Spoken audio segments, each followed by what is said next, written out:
Hi, everybody. Welcome, welcome. Oop, to Center for Spiritual Living Ocala, this place of love and learning. Reverend Cindy Grimes is not with us today, but I, Donna Davis, one of our practitioners, is commissioned to do the welcome. So here I am. Welcome. And so we have some community values. I'd like you to say them with me to keep them close to your heart and just know that this is what we really care about. And so the first one is spiritual growth and practice. And what that means, it means that throughout your life, in the laboratory of your life, you are practicing these principles and these teachings and taking them and formulating what works for you. And what doesn't work for you, it's okay to let go of it too. And then we also appreciate and value love. We appreciate appreciations, of course, community, freedom, creativity, health and wholeness, generosity, and financial well being. Because without that financial well being, it makes life a little bit more difficult and it's hard to stay in that space of connectivity and oneness. And so that's why we have that as part of our values as well. And our mission and our vision is that we are a model center for spiritual living, as evidenced by the transformational impact we have on our spiritual community, which is you guys, the CSL organization, which is the greater CSL community, and the community at large, the place that you live in, the space that you take up. And our mission is to empower individuals to awaken to the power and presence that lies within and all around them. We're talking about that awesome God stuff, y'all, that lies within and all around you so you may live your very best lives. And that's what we're about, is about you living your very best life. And that's why we bring on these guests, and that's why we have these topics, and that's why we have these conversations, and that's why we gather, and that's why we do everything that we do, so that you can feel empowered to awaken to the power and presence that lies inside of you and all around you. And that is our mission. And so today's wonderful conversation is going to be with a couple of friends of ours. And so I can't wait to dive right into that conversation. And before we even go to there, we're going to ask for Rev G, Reverend George, my brother from another mother. We share the same birthday. I love him so much. And he's going to be coming in and doing our opening prayer. So, Rev G, come on in, hon. Hey, beautiful. How y'all doing? And Rev Ed.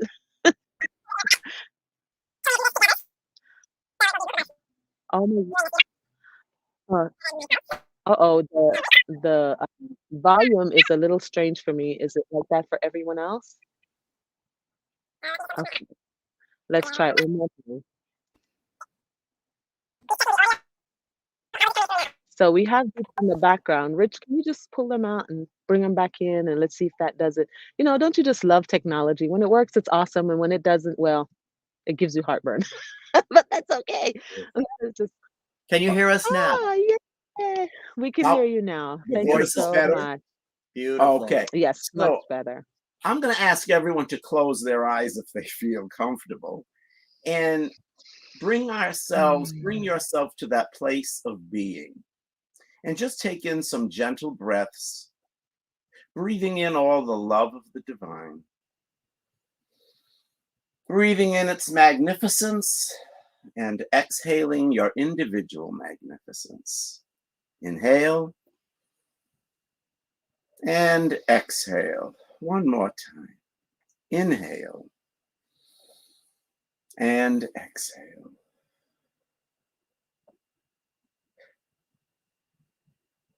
So coming from this place of quiet, this place of being, I know that there's one absolute universal power, an energy that is in, through, and as everything one sees and everything that one does not see. It is this nurturing, loving energy that has created everything. Each individual is a unique expression of this energy, expressing so beautifully the divine of their understanding. And so, in this place of knowing this absolute oneness with each and every one who is present here, and each and every one who is online, and each and every one who listens to this later, that there is this oneness. And from this oneness, I know that this service today is blessed and perfect, that everything that unfolds in this activity of conversation is absolutely perfect, absolutely joyous. All of the technology works in perfect ease and order and grace, and the divine is fully expressed in and as and through each one. And I am grateful and joyous and thankful in knowing that this perfect realization has taken place right here and right now through the activity of the law of mind that has made it so, that has fulfilled it in this moment. And I say, blessed be, amen, ashe. And together we say, and so it is. So it is, and so it is. Thank you, gentlemen. How wonderful. I just love it. That was a surprise to me because I thought it was just going to be Rev G that did it, that did the opening prayer, and then Rev Ed popped on in there. Oh my God, that was just perfect. Absolutely wonderful. So, all right. So today's conversation, it's asking us to look at ourselves, y'all. Really look at ourselves. And so we're going to be bringing in Reverend Mary Ellen. She's going to be joining us. And these are all friends of CSL Ocala. So we're going to bring her on in and we're going to start this conversation. But first, I'm going to read for you what Reverend Cindy had wrote about owning your story. So we've been talking about pushing ourselves, right? So what she wrote was pushing ourselves requires that we go outside of our comfort zones to territory that may be uncomfortable, scary, or even dangerous. The work of pushing ourselves to explore and illuminate the darker aspects of our lives is often referred to as shadow work. Shadow work. It involves delving into the subconscious drivers of beliefs and behaviors that reside in the dark corridors of our hearts and minds, where we may prefer to leave them. This Sunday, we talk about confronting and integrating our shadow selves and why this is a key component to experiencing personal power and moving through life with greater freedom and joy.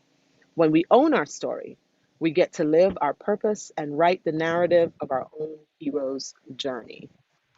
Isn't that wonderful? And so we are going to be talking about what is some of those things that we have had in our past that we would have rather kept buried deep down and not do the shadow. Because let's face it, without the shadow, there's no light, right? So we have to dive into that shadow. And then as we come out of the shadow, then the illumination that is the truth starts to reveal itself. So, um, how have you reclaimed that part of your past? First, is there anything you might want to share that is your shadow self? And then, have you reclaimed that? Who wants to go first? Let's do it popcorn style.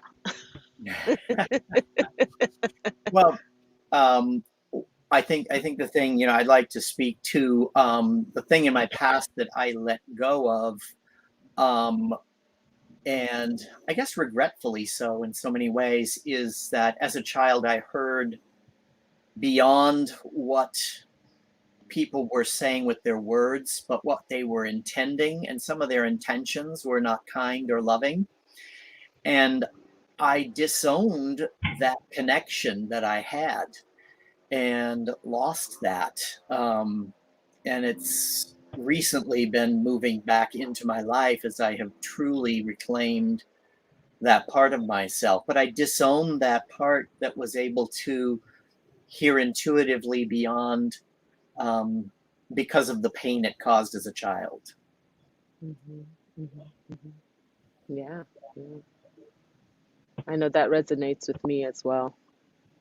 Things that happen as a child, and you turn your back away from the thing that is so painful because um, my theory is that when we come into this world, we come in thinking that we're going to be cared for and nurtured and, sent on a path that's going to be for our greatest and highest good by people who know us and care for us. The problem is if they don't have the tools, then they can't show us the tools that they don't got.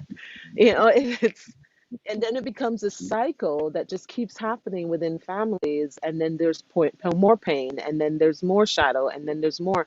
But someone has to say, this is no longer working, and someone has to break through that, but somebody has to go through that shadow first, and the dark is scary.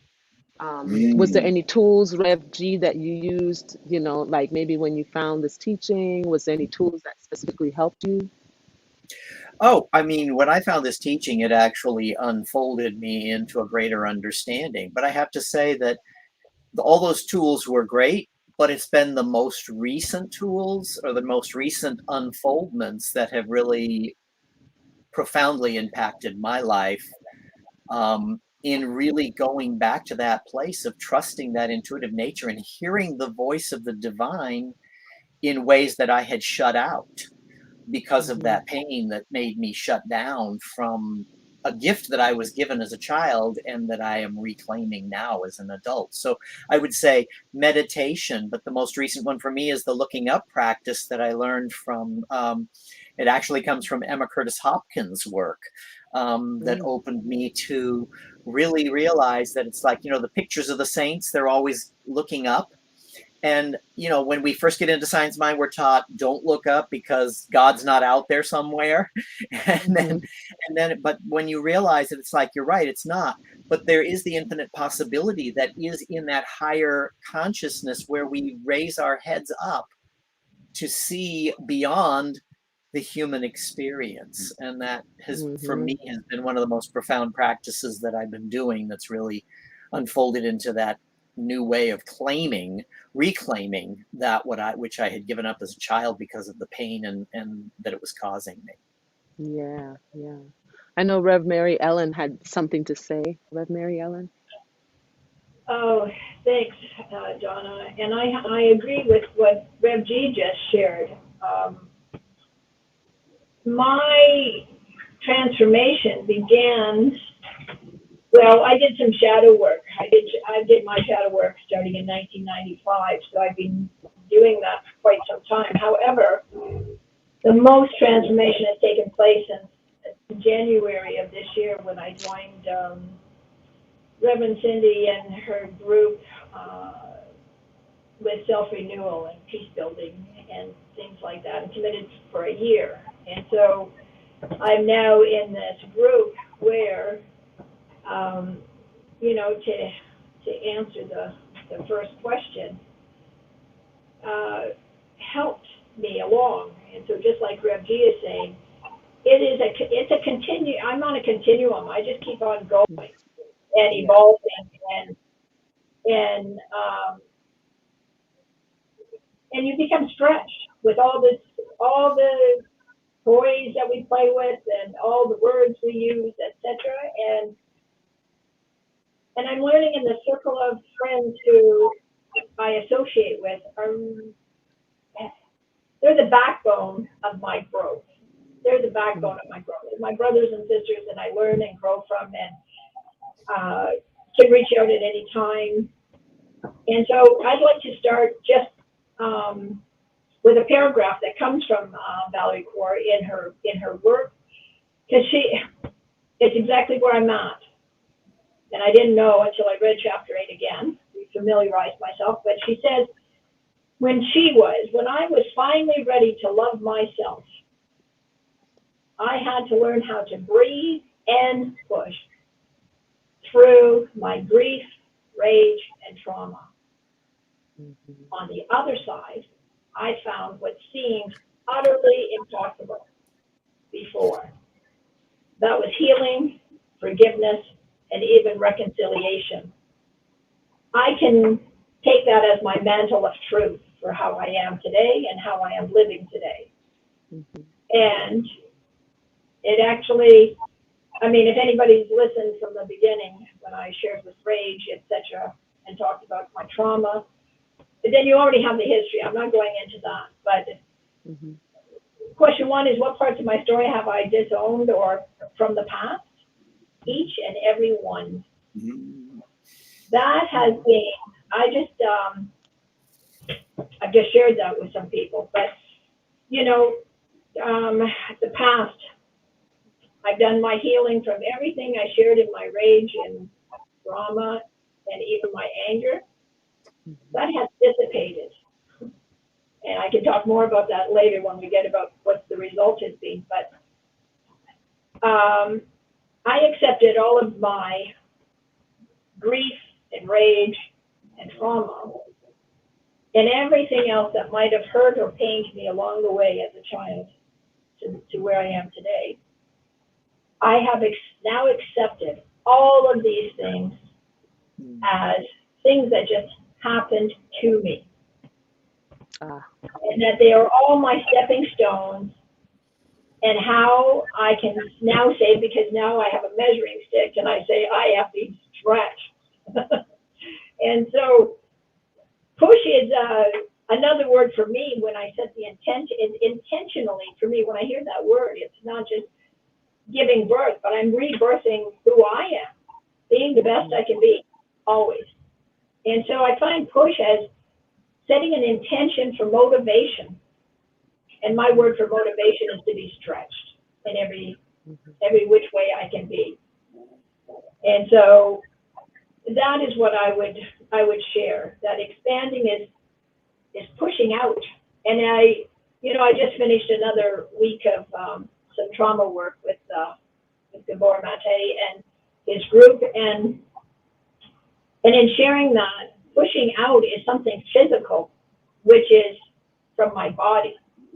So I have emptied out all of this, and now I can say I am free. That doesn't mean they've all disappeared.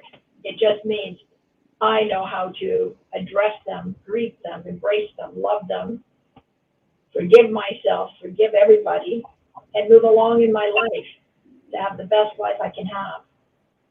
And so I wanted to use her paragraph as my jumping board to say, I can claim that for myself. And if I can do it, then I know her words would work for everyone. Yeah, That's absolutely. what I'd like to share. Yeah. Oh, wow. Thank you so much, Mary Ellen. That was amazing. I totally understand that part, being able to say, okay, I'm pushing through this now. And then when it shows back up, oh, yes, this gives me another opportunity to stretch myself even further and then to stretch even further. And before you know it, you have stretched yourself in such a big vessel that can then hold for others. And I think that that's the thing. It's like you want to show up for others, but you can't show up until you have that vessel in place. So, there's no container. How can you hold, right? So the pushing and the stretching really is what creates that container that then says, I may hold for you. And you do that so beautifully for people. So I'm wondering what Rev Ed has to say about the subject. Yeah. Is there any shadow work you've been working on? Yeah, I have, yeah. And for me, it was my thought of not being good enough. And that caused me back then to really push myself, as Reverend Mary Ellen was saying. But stretching and pushing, I feel there's positive sides and negative sides to it. What I realize now is I was stretching and pushing to prove a point. Other than for me, stretching and pushing for more of a true feeling of doing that. Like, in other words, I think it's very important to stretch and push, but in a consciousness of, I'm going to call it purity. I have no other way to put it. And it has really opened my eyes. And one thing I will say about the past, I am so grateful for even the times that I pushed and stretched in ways I felt, because not of healthy reasons, if that makes sense, but each one has created a situation for who I am today. So unfortunately, I went through all of the actions of the past that I was pushing, but really maybe for reasons that weren't true to my authentic self. Yeah. But Yeah. Amen. I would, I'm glad I'm past that pain, but it's made me who I am today, and I'm feeling really good about, who I am today. Yeah. Yeah. I feel very good about who you are today too. Oh, thank you. No, Oh but man, mm, I was thinking about that very topic of, what in my past and in my Human story so far has created that shadow work for me. And I remember, and I've said this before, that I thought at one point God hated me because the stuff kept happening over and over again. And for those of you who don't know, I was raised in a very Christian environment. My father was a minister, my mom was in the church, my mom, everything. We were church folk, and it's all we did all day. There was nothing outside of church. And I loved God. I loved being a part of the church. I was a Pentecostal girl. You could tell me anything. I memorized whole book of the Bible. I was really in it. However, the very person that I trusted to take care of me created trauma in my life through some abuse. And then stepping outside of that and feeling rescued, if you will, and coming to America. 3 months I was in America, I got raped and it landed in the system and became, a ward of the state and had to go through, group homes and shelters and all that stuff was happening. And I thought, oh my God, what is wrong with me? So I prayed even more and I fasted even more. I was so thin. I never ate. I was always fasting because that was the tools that I was given at the time. And I thought I must be doing something wrong. Either I'm doing something wrong or God hates me. Those were the two options I had. The idea that God didn't hate me and that it was all there for my stretching, if you will, didn't even occur to me. I mean, I thought, oh, trials and tribulations, you got to go through trials and tribulations is what I was told. So I was like, okay, this is my trial and tribulation. But then when it happened again, in three different incidences, that part of me was taken through violence. And I thought, there's something innately wrong with me, why this keeps happening. Because I did everything I considered right, but something must be wrong with me. And then my anxiety became a thing, and depression became a thing, fibromyalgia became a thing. And then I thought, what is wrong with my form? God must have made a mistake and sent me into this world to have this big, kind heart and to want to be a part of everything, but yet still have this trauma constantly happening. It was until I found this, tried many, many, many teachings. When I found that said that God is everywhere present, I thought, okay, if that's the case, then all of this is happening to God. Why? Why? You're looking out there in the world and all this crazy is happening. Why? And then I started saying, but nothing expands itself without that little bit of crazy.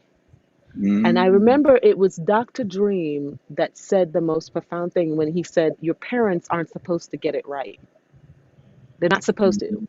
If they did, there would be no reason for you to leave the nest. You would be comfortable. All your needs would be met. No reason whatsoever to expand because it's perfect and right. There is always that thing underneath that happens to then cause that chain reaction for something else to happen, and then a chain reaction for another thing to happen. So for me, I started really diving into the teaching and into the practices. If God is everywhere, and if I'm sitting in the very space that God is existing in, then everything is working. I just can't see all the working parts. And that's what I started to lean back on. I can only see the part that I'm involved in. What if my working part, that shadow part, is the part that is, when you're looking at the wheel and how it's working and the cogs are doing this, the piece that's in the middle here is the part that's getting rubbed on. But you need that to happen. You put that oil in, the rubbing doesn't happen quite as much, right? But you need this to happen for the rest of the vehicle to work. Well, if I was in that space of this part, then how can I support that as it's happening?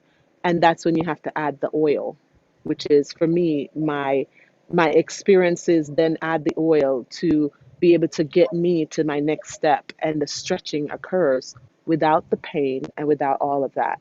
I take the very thing that hurt me in the past and say, infuse everything I have learned into that moment that then can help push me into the next yet to be. And then I thought about it and I said, I can't speak to people who are going through trauma if I don't know what it's like. What if that was the reason I went through it? So that I can then know the path to get out so I can guide others.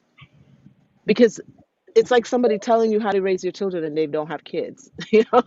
They don't know what it's like to throw up at 2 o'clock in the morning. You know what I'm saying? So that was the part that helps to propel me forward to say, okay, if all of this is for me, and if all of this is God anyway expressing, then I'm just a part of the part of God that has to go through the fire.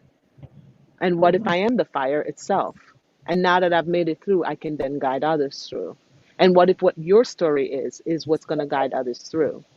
And so while you're in it, you just have to lean back and know that it's temporary.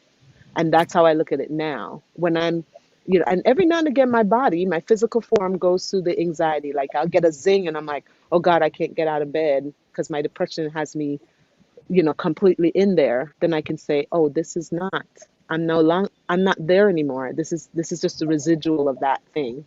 And then I'm gentle with myself and I say, okay, do you feel like getting up today? Yes, I have stuff to do. Okay, put one foot on the floor. How about another foot? Call a friend. I tap into TikTok all the time. Watch people dancing and singing, and it lifts my vibration enough to get me out of the bed. And that's what I do. It's not that the anxiety or the depression went away, it didn't. The body still goes through the residuals of the trauma, but I'm able to then look at it and recognize it as residual and not truth, Mm-hmm. not truth. So that is that's my part of it. And so that's been the result for me. So that was, the other question is how did you reclaim the parts of you? I reclaimed it by just stepping into the practice that God's everywhere present and coming from there first. And, if I can come from there, then I know that all of it is working together. I might not see the rest of it that's working, but all of it's working together to bring us to a new experience and a new expansion. But you have the construction zone and it's messy and it's nasty and it's gross, but it brings you to the new expression. Is there any parts that you have reclaimed and how did you do it? Reverend Mary Ellen? Oh, Donna, I just want to say thanks for what you shared. It is so important, and it was a good reminder for me. Yes, I can say what I did in the first question, and it's still true today. However, it is true about the residual that lives on. It can pop up like popcorn, and I can either choose to eat that piece of popcorn or leave it to the side. Mm-hmm, mm-hmm. So for me, how I, just like you, and I'm sure all of us, we're spiritual beings here, and that I had to be, I became an interior designer of myself. That's what I had to claim my interior being, and you three in particular know that I've gone through PTSD, which I never even thought I would ever encounter in my life for 2.5 years.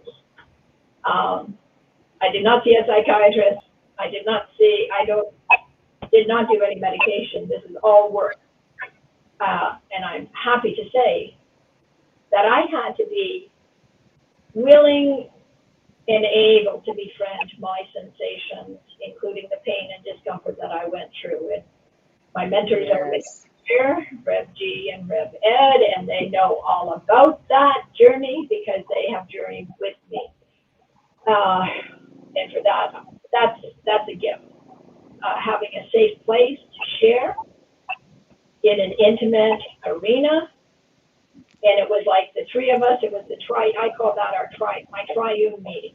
I was with the divine. And I thought, I had never even had depression. And here I am, depression that led into PTSD. And so I had to dig deep. That's why I say I went into the interior, not the outside. I closed the doors and just went within. And one of the key things that I've learned, especially from this trauma researcher, Bethel Vander, he wrote a book that the body holds the memory.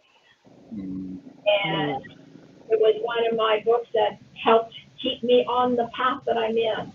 And so he says that physical self-awareness is the first step in releasing the tyranny of the past.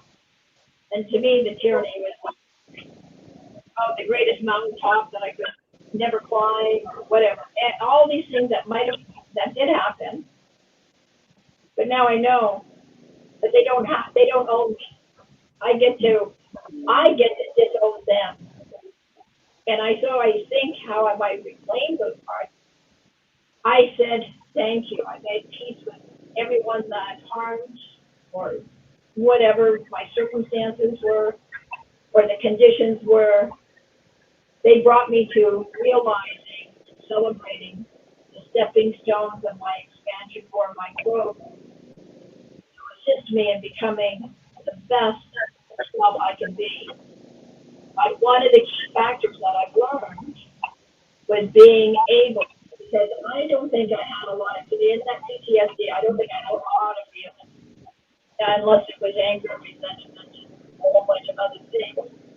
But I had to be able to feel where the trauma lived in my body and invite myself. This was the hardest. This was the hardest workout, I'd say. I don't go to the gym because they're all closed here, but I don't lift weights. But this was a big weight to lift up and out of my body, and invited to learn the safety of the being present moment. And so it's from the present moment as sort of what you said. I needed a container instead of blowing up like a balloon and exaggerating out in the universe with all these emotions and feelings. I had to rein everything in to be present. And it has served me well. So I'm not sure if that would help anyone else, but I can tell you it's worth the journey. It's worth the trouble of learning how to love yourself. And it's an exciting time. I'm in complete freedom, and I'm deliciously excited about living my life. Yeah. So Yeah. I wanted to Deliciously excited. It is delicious. I love it. I didn't own that word. I didn't even feel freedom. But I do today. I've taken myself out of my mental knots or my mental prisons, and I'm now delighted to be able to share what we have the power of doing through the grace of spirit. The real healer, the doer. Wow. Very cool. Rev Ed? Yeah. What I'd like to share is this. When I see myself falling into a pattern that came from the shadow, so to speak. So for me, it would be busyness, being busy, swimming upstream, working. So I'm using that now as a tool. When I see that happening, I know the self-care I need to get involved in immediately is to stop and be. So I look at it as that's my barometer, that's my thermometer of where I am personally. So when I get that way, I stop and be. That's a great lesson for me. And from that, what's this new ministry that might be popping up for me? I know it has to do with self-care, self-mastery. And thank goodness, Science of Mind offers us such a magnificent array for our toolbox, as I call it, and that's the strength for me. That's the wind beneath my wings, so to speak, that helped me stay in alignment. And so for me, it's okay when I get to that busyness and realize, what am I trying to prove here to myself? I don't have to do that anymore. And I want to share that with people because, come up with a life, as I say, for me, great help. I came up with a life affirmation for me that what do I want to experience in my future journeys here in this vibration? And you know what? 98% of my life is in alignment with my affirmation. And I try to live my life that way now, and I'm a whole lot happy. I'm a whole lot more at peace.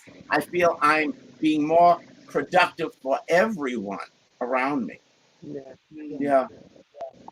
It's doing that little mental check-in, that little check-in with our body, a check-in with our spirit, and say, hey, is this in alignment with what my belief system is, with Yes. who I am, with my values? Knowing what your values are and saying, Mm, is this in alignment with it? And if it's not, then you can give a sacred no. You can say, yes. sacredly from the bottom of my heart, this is not Mm, for me to do. And then walk forward in faith and trust in that decision. I have made decisions thinking about what other people wanted for me, their oh, idea of yeah. who I was and what they wanted. And it's a beautiful picture. The problem is, I have to be the one to live that picture. And Yes. if I don't want to live that picture, then it would be like a rat race. I'm like fighting myself to live the picture that someone else wants. And in the meantime, time is ticking away. And so then you lose your youth, you lose your energy, you lose all this stuff, money. You go to school. I mean, I know people who go through like ridiculous amounts of school to get into a career that they hate. Oh, Yeah. And it's like, I don't remember who had the saying, you climb and climb and climb the ladder and realize it's on the wrong wall. yeah. It's when you're coming from where someone else is trying to get you to do what their idea of it is for you, each time you take what they say and you say, is this for me? And if the answer is no, you lovingly let it pass. Maybe it's for someone else. You Mm-hmm. lovingly let it pass. You accept it and you say, thank you so much for Yeah. thinking of me. And thank you so much for bringing this to my attention. And then you do your little check in. Is this for me? No, not right now. It may be later, but not right now. And then you step in faith knowing that you are being divinely guided. But that's going to take the listening to that inner voice, that little piece of you that is so quiet, that doesn't scream from the mountaintops, that just says, this is my joy. This is where you Mm, need to be. And that's what you follow. And you make the next step and you make the next step. And as the residual of whatever trauma comes up, you say, oh, yeah, there it is again. Thank you so much for bringing back the attention to me. That's part of my story, it's part of my history. However, that's back here. And now we're going here. Is mm-hmm. this for me anymore? You don't need to drag the baggage with you, but you can look at it and say, Mm-hmm. I made decisions from that point before, and now I don't need to anymore because I learned that lesson already. Let me move and step forward. And sometimes you need help. You need mentors, you need practitioners, you need therapists, you need best friends, you need girlfriends, you need partners, you need others who can hold that vessel for you and say, I see the truth of who you are. I know how awesome you are, and I will just hold that. You need your dog. Be the kind of person that your dog thinks you are, for real. You know, your dog knows the truth of you. Your cat knows the truth of you because they know that you are this loving, wonderful, expansive being. And then it no longer becomes this fight against who you really are, this constant battle. And that's how you can reclaim your parts. Rev G, did you Mm-hmm. have anything else to add to that? Yeah, what I wanted to say is that, and I think I touched upon this, was that I started to I lost the voice of God when I disowned Mm. that part of myself. I lost the voice of God.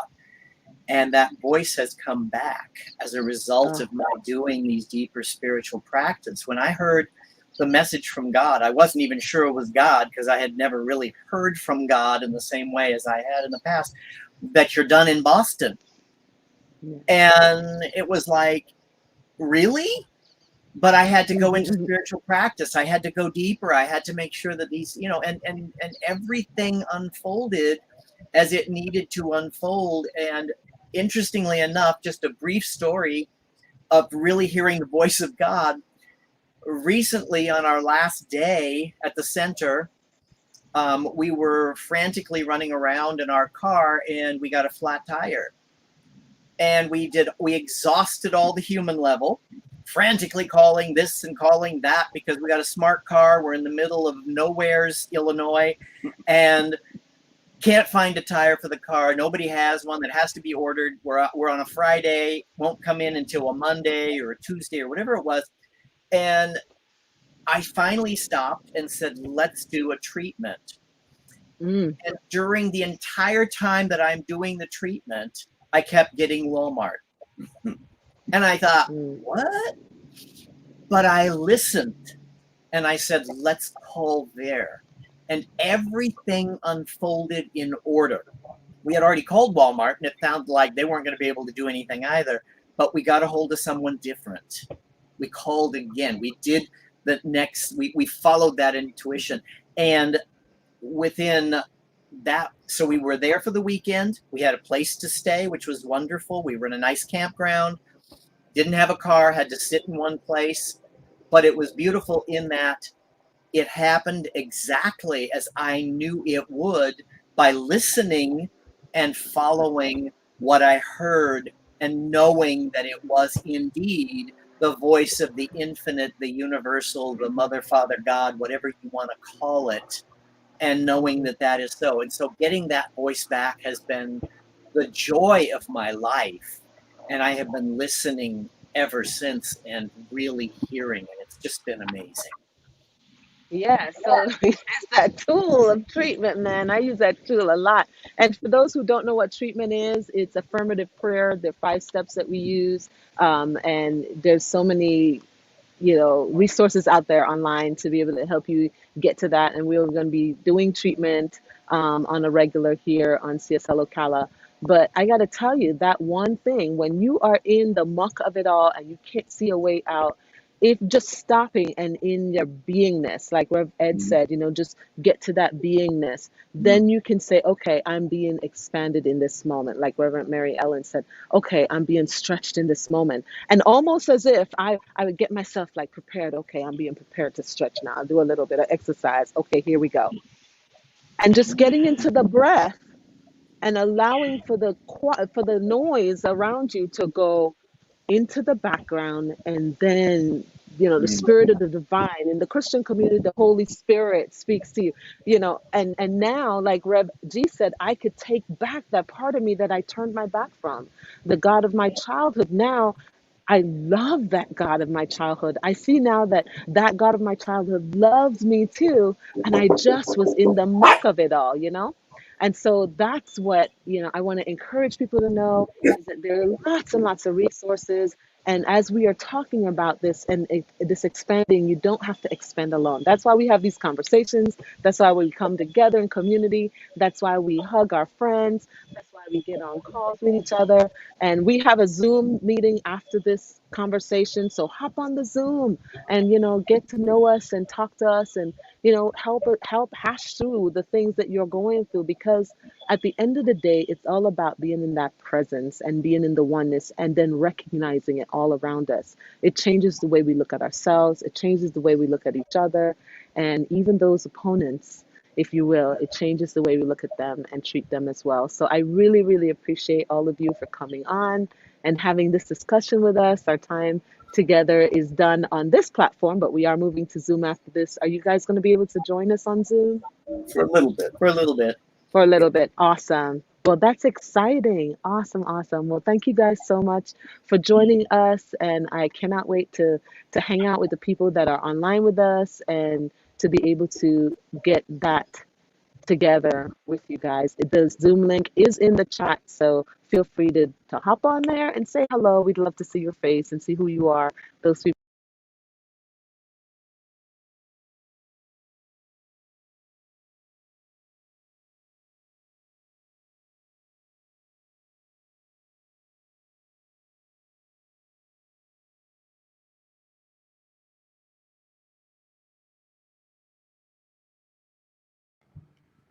We are sharing our gifts and ties today.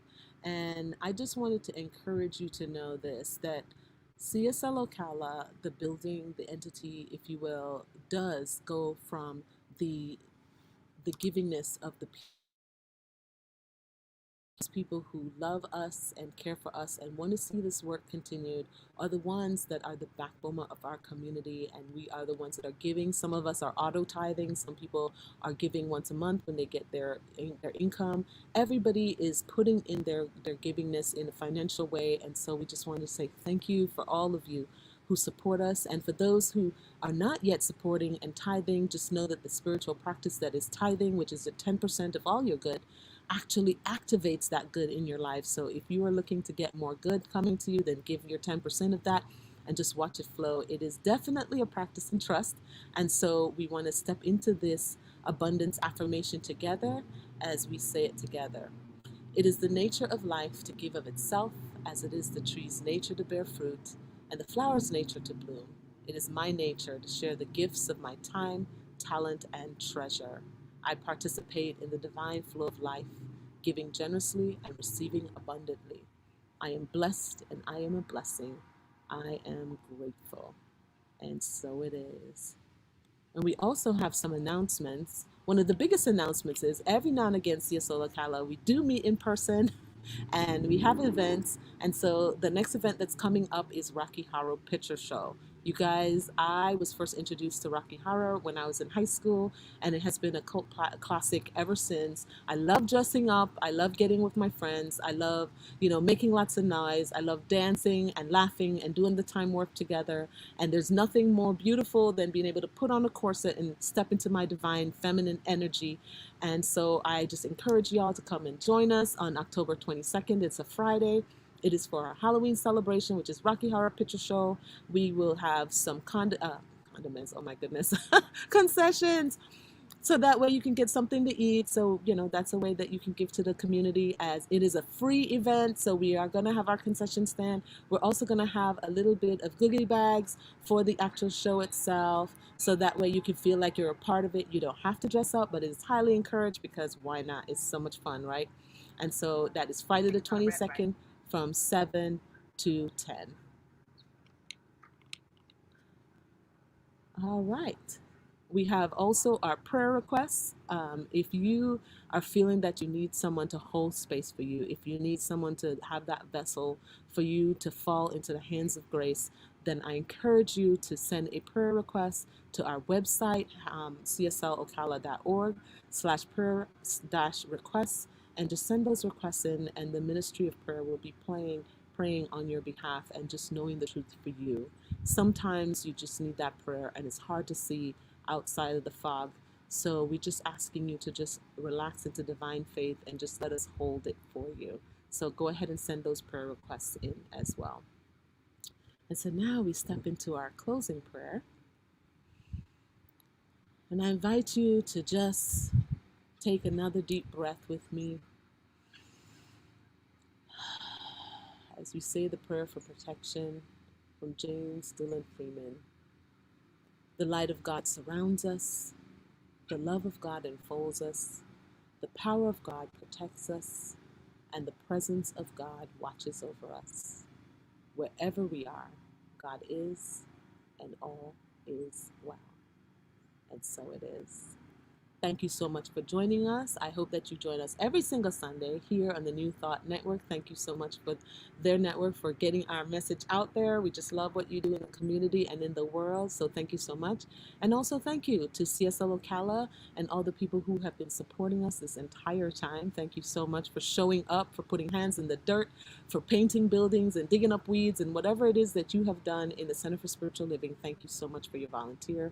And if you are willing to volunteer, just contact one of us here on the chat, or just send us a quick little message, and one of us will get back to you if you'd like to be involved in the community. Please keep a lookout for those things that we are gathering together as a community now that we're slowly coming out of COVID times. We are doing so and keeping the protection and the well-being of our congregants in mind as we do that. So thank you for your patience with us. And also thank you for every single time that you have hopped on to this, and that you have shared this broadcast, and that you have been with us and holding the vessel for a greater, more beautiful, more expansive world as we create this world for everyone. I look forward to seeing you all on the Zoom chat, and I can't wait to hang out with y'all and share our stories. Goodbye and God bless.